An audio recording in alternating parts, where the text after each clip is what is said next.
Welcome back to HQ, presented by Temu. Download the Temu app. Pete Prisco's top 10 free agents that are on the board. Kirk Cousins, top of the list, quarterback. The Minnesota Vikings, will he stay there or not? Chris Jones, Josh Allen, Justin Madubuike. Brian Burns on that list as well as an edge rusher, and that's where we want to start our conversation as we welcome you back inside our Fort Lauderdale studios. Danny Kanell joining us via Zoom. Brady Quinn here with us now. The Brian Burns situation, Josina Anderson was reporting that Carolina broke off talks with Brian Burns in terms of a long-term new contract. That apparently happened last week at the Combine. Brady, I want to ask you, are we headed to a situation where this is just, look, we can't have the conversations that we can't find the common ground we need to find here, so let's buy some time, tag him, and then try to get that deal done before the deadline? That could be the case. I mean, that's what a lot of teams will end up doing if they feel like they're far apart, but you also have to ask yourself, is it worth investing into that player for 1 year's time? If you feel like you're not going to get the long-term deal done, would you be better off just letting him go into free agency or even doing a sign and trade with another partner who might be looking for that edge rusher, so at least you get something back in return? And that very well be where the Carolina Panthers are. We talked earlier about T. Higgins and how maybe Cincinnati's making this push. That's why they're putting him on the franchise tag for a year, because they're trying to load up with a healthy Joe Burrow. Well, the reality is the Carolina Panthers aren't in a spot right now. They're probably closer to rebuilding, if anything else, because they have a new head coach, because they have a second-year quarterback in Bryce Young.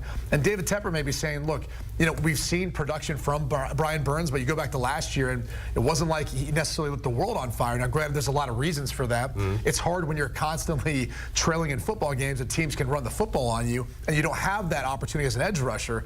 But they could be, very, far apart as far as those negotiations, and if that's the case, they might be saying, hey, let's find a way of getting back something for him instead of just losing him or paying him a bunch of money on a one-year deal where he's not going to be in our plans long-term. Yeah, to me, it does feel like a tag and trade might be the most likely outcome here. For whatever reason, these two sides haven't come on an agreement. Brian Burns turned down an offer last year that he was offered after he had his best season, 12.5 sacks. If he didn't think it was worthy then, I don't think those offers got any better in the contract talks that were this year.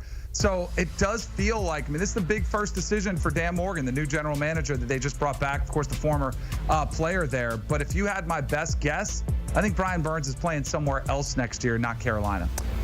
It's interesting, guys, as we take a look at most career sacks in Panthers history, and Burns is on that list. Deadlines can spark action, and the franchise tag deadline, of course, happening on Tuesday. DK, if I threw it back to you, asking about the Ravens and Justin Madubuike, what's your thought there? So Madubuike is one where I thought this one was going to go in a direction where they'd get a longer-term deal done. He's too valuable at that position. Plus, you've seen other interior defensive linemen sign some new deals where it's pretty much clear-cut what the type of money that he's going to get. I think this one might come down a little bit more to the money, and if he's willing to take a little bit less, and does he want to take the big payday and go somewhere else where maybe he doesn't have the surrounding talent and the team that he's around him in Baltimore, or does he take a little bit of a hometown discount to return to the Ravens? Again, I've kind of, after reading into this, trying to look around, see what's happening, I do think that's probably what's going on here. I think he's an incredibly talented player. They're not hard to find. This year's draft class isn't too deep at defensive tackle. So I think he's sitting in a pretty good place, but I think this comes down more to philosophy. Do you want to break the bank and set a new deal record somewhere else, or take something a little bit more reasonable and stick with the Ravens? And there's a number of considerations if you're the Ravens side of this, right? They have a bunch of guys who have been impactful on that defense who are coming up into free agency. So, how do you go about spreading around that money or trying to retain or keep some of those guys? Look, Madubuike is one of the best defensive tackles in the league. But you also just saw the Miami Dolphins allow Christian Wilkins to now maybe test the free agent market. You wonder how that applies here. If they can't come to a reasonable number and a negotiation with Madubuike, maybe they say, all right, we can find someone else out there who's one of the other top defensive tackles on the market. And they might end up going that route. But I'm sure they'd rather keep Madubuike at least under the tag and then find a way of extending him long term, given that he's been in the system and obviously an impactful player so far. You mentioned the Wilkins situation. I mean, Miami, it looks like they're kind of revamping this defense. He's 28 years old. He's coming off the best season of his career. Yeah. They're going to let him test free agency. What do you make of that move for Miami? They've got a lot of considerations, right? Xavier Howard's no longer there. They're kind of moving on from a number of pieces. And I think, to your point, it may be more of a rebuilding, restructuring, and saying, look, he's a great player.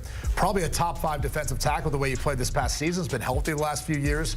But we've got to make other decisions. We've got to pay Tua. That's a part of it. Yeah. And you've got to make some other decisions on the roster too, with some of the free agents, of what's most important right now. So it's not a knock on Christian Wilkins. I just think they're probably saying, go test out the free agent market. If you can get paid more elsewhere, so be it. Go.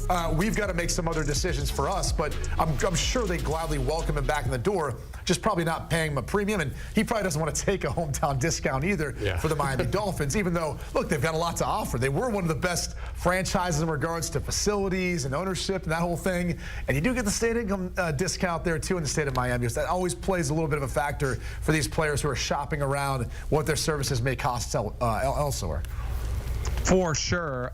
There's another, I mean, as much as the salary cap went up this year, it still is an issue. And you have to consider not only the decisions they have to make with Tua and others, but money they've already spent. I mean, remember, they paid Tyreek Hill. They went out and got the best offensive tackle to protect Tua and Teron Armstead. They paid Jalen Ramsey, Bradley Chubb. They've got a lot of money committed to some of their other stars in this team. So at some point, there's just not enough to go around. It's interesting, they always kind of find a way to make that work. But in this sense, I think it truly is. They might just not have enough to go around for Christian Wilkins at the numbers he's seeking. So to Brady's point, they're like, go ahead, shop around. If you can break the bank somewhere else, go ahead. Maybe we can bring you back, but we just don't have enough money under the cap to do it. We saw Brian Burns on Pete Prisco's top 10 list. At number 6 was L'Jarius Sneed, Brady, and it looks like it could come even this afternoon that the Chiefs will tag the defensive back. Yeah, and it sounds like it's going to be a tag and trade because they don't feel like they're too far apart to get a long-term deal done. Look, they've got plenty of time to work out a deal with another potential suitor. The problem is if you are the Kansas City Chiefs, you'd probably rather do it sooner rather than later, so a team doesn't go ahead and address it somewhere else in free agency or in the draft. He's a younger player who's proven to be one of the top cornerbacks in the league, so I do think there'll be a suitor out there for him. As more teams go to 3 wide receiver sets, clearly you got to have more cover guys out there, and Sneed is that. So he's going to cash in one way or another. I wish that he got to stay in Kansas City for another year. That defense has been so much fun to watch. He's been a part of it too. Really a young group that's kind of grown up together back there, but he wants to cash in, and after winning a Super Bowl, why not? It makes all the sense in the world for him. That's one of the things that makes this dynasty so impressive. Any dynasty really is because when you have as much success, your best players demand a lot more. And in this case, it's Sneed, and he can, so I do agree with Brady. He's going to get paid one way or another. It's probably going to be somewhere else. But you know what really helps that dynasty keep extending it? When you have Patrick Mahomes on a very cap-friendly deal. And as long as he's back there healthy, it's always going to help you take it to the next level. But he had a phenomenal last year. He's got his 2 Super Bowls, so he's looking to get paid, and I don't blame him one bit.